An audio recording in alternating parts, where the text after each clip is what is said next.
Here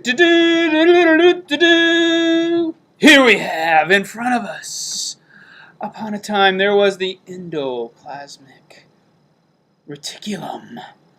And on the ER was a protein factory called the, what is it called, everybody?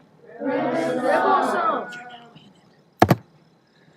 Taking a closer look at it, here you can see, up in the upper left-hand side, here we have a ER, and on top of it, those aren't zits. Those are actually, that's pretty good. Those are actually the ribosomes.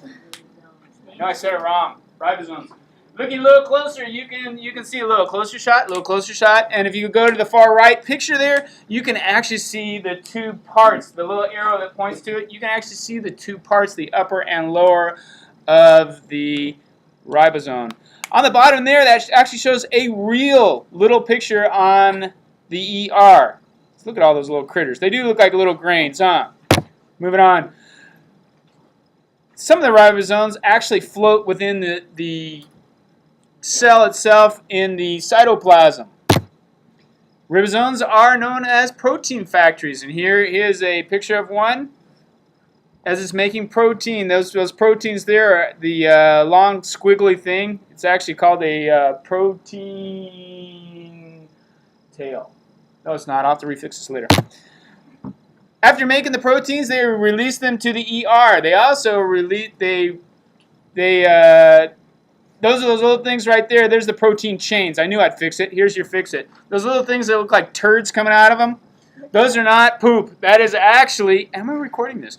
Those are actually the protein chains. And you can actually see in the one picture on the left, the little protein chain. Doesn't it look kind of like a monster, doesn't it? Yeah, it is. Roar. There you go. Here we have on the right-hand side is the structure of a ribosome. And you can see it almost looks like a spaceship, huh? It's kind of cool looking there. On the left there, they actually show how the two parts go together and actually make the proteins. The proteins are sliding through there. Ribosomes are actually produced in the nucleosis. That is, not the nucleus, it's within the nucleus. They were discovered by George here in the mid-1950s by him and his group, and they weren't discovered until the 50s because they just didn't have the technology and the microscopes.